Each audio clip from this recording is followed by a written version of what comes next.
Prabhu, Lochan Gaur Prabhu. Very nice to hear Bengali bhajan sung by a Bengali. Like a different world. So did you like all the people of Vijayanagar? So many families all came out to greet us. Wonderful, very pious place. So it was in this place Chaitanya Mahaprabhu got some education. Just like Lord Krishna also went for education. After Lord Krishna had killed Kamsa and freed Vasudeva and Devaki from the prison house of Kamsa, then Devaki and Vasudeva thought our child should get some education. So they sent him to Avantipur. Avantipur today is Ujjain. We have our temple there by the grace of His Holiness Srila Bhakti Charu Swami Maharaj. And the temple and in Ujjain, if you go there, if you go to Ujjain, there's a place there where Lord Krishna and Lord Balaram had gone. Sandipani Muni's ashram, right? How many days did Krishna and Balaram take for education? 64. Yeah, 64 days. So they have, in the temple there at Avanti, they have an illustration for each of the 64 arts which they were learning. Which they learned. One day, every day they learned one art. They mastered every art in each day. So they studied everything, and of course then they had to give Guru Dakshin, and that's when they brought back the dead son of Sandipani Muni. So the same way Chaitanya Mahaprabhu also had some education. He had to study, and he learned everything very quickly, very easily. And he opened his own school. When he was still, how old was he when he opened his school? 12, yes, 12 years old. At the age of 12, he opened his own school. What was he teaching? Nyaya, logic. Yeah, teaching that. And then later on, of course, he met with Keshava Kashmiri, and they had that meeting on the side of the Ganga. So Chaitanya Mahaprabhu defeated Keshava Kashmiri. And then after that, then Chaitanya Mahaprabhu had the confrontation with the Chankasi, because the Chankasi tried to stop the Sankirtan movement. So Chaitanya Mahaprabhu had come and led the Sankirtan movement, led the first disobedience march. And the Chankasi then agreed to allow Sankirtan. And he said, as long as my ancestors live, no one will ever stop the Sankirtan movement. And even during the time of the partition, when India and Pakistan were separating, there was a lot of confrontation between the Hindu and Muslim. But even during that time, the Muslim people observed that pledge of Chankasi, that the Sankirtan movement could go on without being defeated. So Chaitanya Mahaprabhu had a great reputation. He became very famous, very prominent. He'd done so many things. And then at the age of 24, he'd taken sannyas. And he'd gone off to Jagannath Puri. And in Puri, he delivered Sarvabhauma Bhattacharya. Then he wanted to go to Vrindavan. And at one point he came back here. And when he came back here, then everyone wanted to see him. Just like today, everyone wanted to see us. So many people were coming out of the houses. So when Mahaprabhu came here, everyone wanted to see him. Mahaprabhu was hiding, didn't want everybody coming, touching his feet. Didn't want to get too much attention. He hid himself in the house of, whose house did he hide in? Acharya. Acharya. I thought it was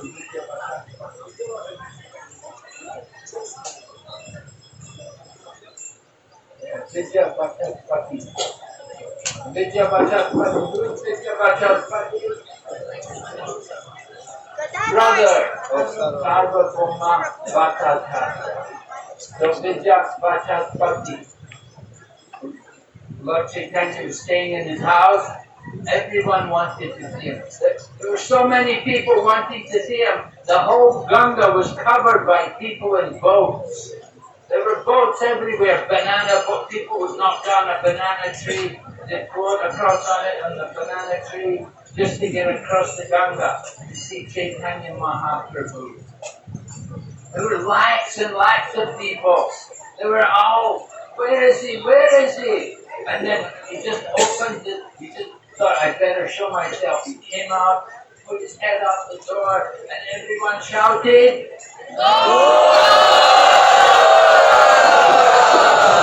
yeah, everyone chanted the holy name of the Lord. Gauranga.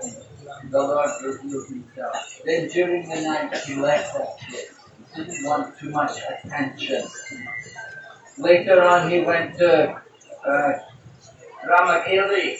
Then Ramakeli, Rupa and Sanatan told him, so many people are following you. If you go to a holy place, you shouldn't have so many people following you. So Chaitanya Mahaprabhu thought about it, decided better. He didn't go to Vrindavan that night. Anyway, we go big numbers. We have a lot of people. But Rupa and Sanatan said, when you go to a holy place, you don't want to have too many people. Want to be discreet. Don't attract too much attention. So Chaitanya Mahaprabhu was a great teacher. He defeated Keshava, Kashmiri. He was a great scholar of logic. And then he went to Jagannath Puri. And there in Jagannath Puri, Sarvabhauma Bhattacharya asked him to explain the Atmarama sloka. Atmaramas Chamunayo Nirgranta Apirukrame Durvanti Ahaitakim Bhaktim Itam Kuta Guno Hare. Sarvabhauma Bhattacharya was a scholar of logic, and he was influenced by the impersonal philosophy. He was the teacher of all the Mayavadi sannyasis, in the line of Shankaracharya. One of Shankaracharya's 4 mats which he established, and one is in Jagannath Puri. So Sarvabhauma Bhattacharya was giving instruction to the sannyasis there. And he also wanted to instruct Chaitanya Mahaprabhu. And Chaitanya Mahaprabhu listened to him for how many days? 7 days he heard. What did he hear? What did he explain to him? Vedanta. Huh? Impersonalism. Yeah, he was explaining Vedanta Sutra in an impersonal manner. And so, after 7 days, Sarvabhauma Bhattacharya inquired that, I've been speaking so many days, you have not asked one question. Don't you understand something? If there's something you don't understand, you can ask me and I will explain.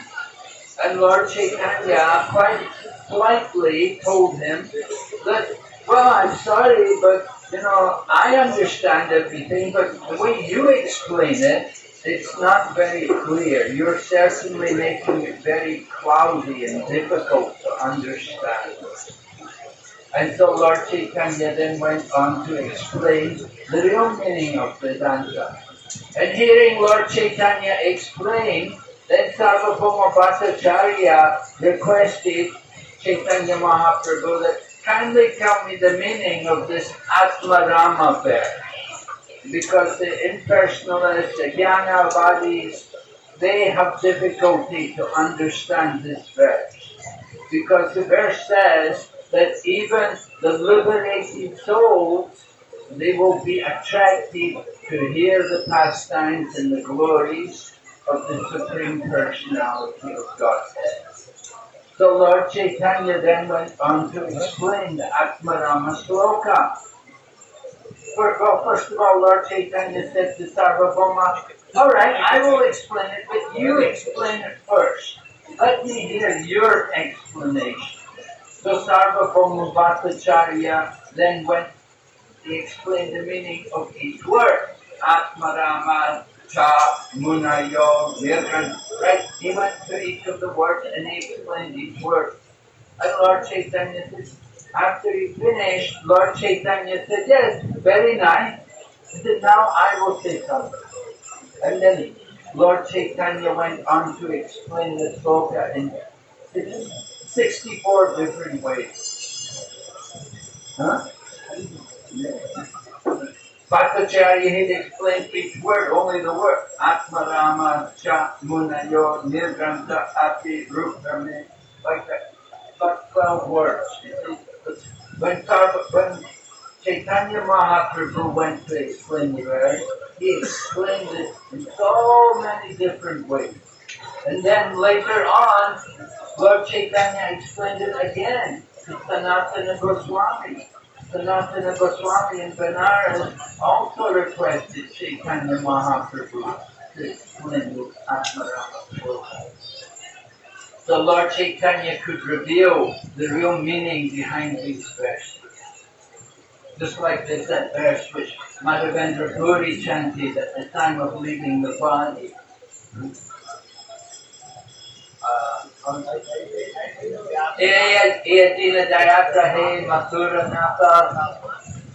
Like that. So that's the famous verse. Only Madhavendra Puri, Lord Chaitanya Mahaprabhu, Radharani could understand the meaning of this verse. So Lord Chaitanya, because he's the Supreme Lord, he could explain these things. He could explain the meaning of all of these verses.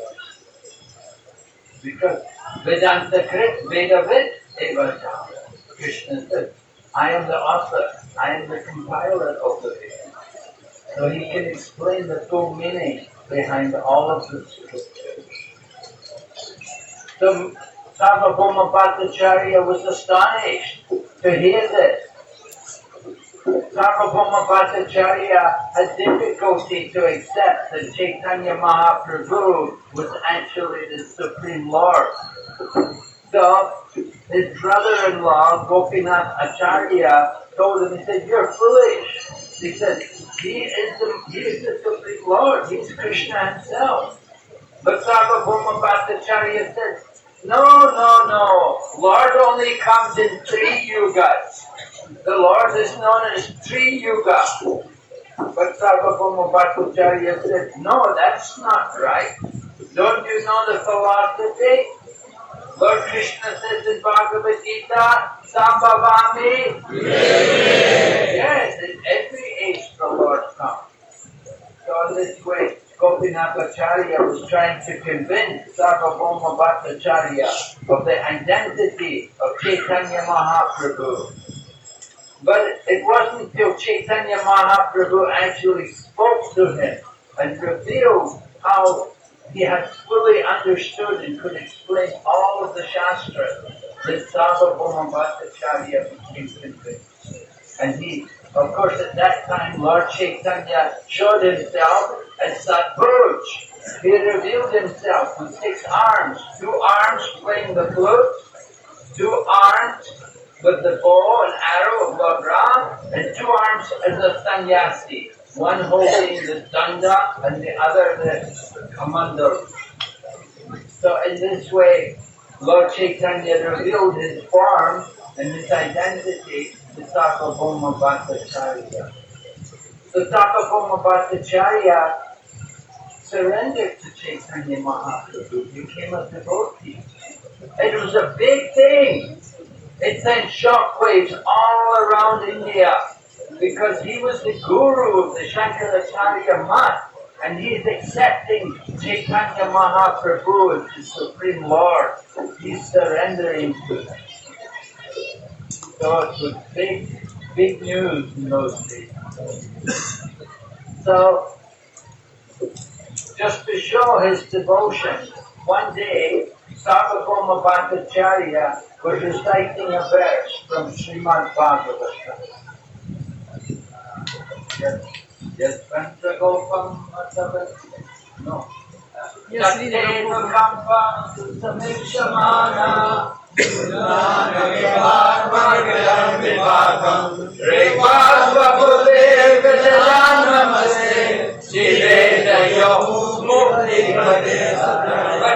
Sarvabhauma Bhattacharya didn't say Mukti Pade Sadayava, he said Bhakti Pade Sadayava. And Lord Chaitanya was present, and Lord Chaitanya said, "Just a minute, that's not right. It's not Bhakti Pade, it's Mukti." Sarvabhauma Bhattacharya said, No, I don't like this word Mukti. I don't like this word anymore. So Bhattacharya was saying, this word Mukti is not good because for the impersonalist, for the Jnanavadi, their goal is Mukti. That is what they're trying. They don't try to get trained. They're not trying to go to Madhurya Ras. They're Jnanavadi. They want Sayuja Mukti. And they want that oneness with the Lord. They want Mukti. So Sarvabhauma Bhattacharya, previously he's been a Jnanavadi. Now he's changed, become a devotee. He doesn't even like the word Mukti. But Lord Chaitanya Mahaprabhu explained to him, no, this word Mukti, you have to understand the proper meaning of the word Mukti. That the 10th canto of Srimad Bhagavatam is the Saman Bonam. The 9th canto is Mukti. The title of the 9th canto is Mukti. From the 9th canto, we become eligible for the 10th canto. 10th canto, of course, is describing Lord Krishna and all of his pastimes. The 9th canto is bringing us to the qualification, being eligible to hear the pastimes of Krishna, bringing us to the liberated transport.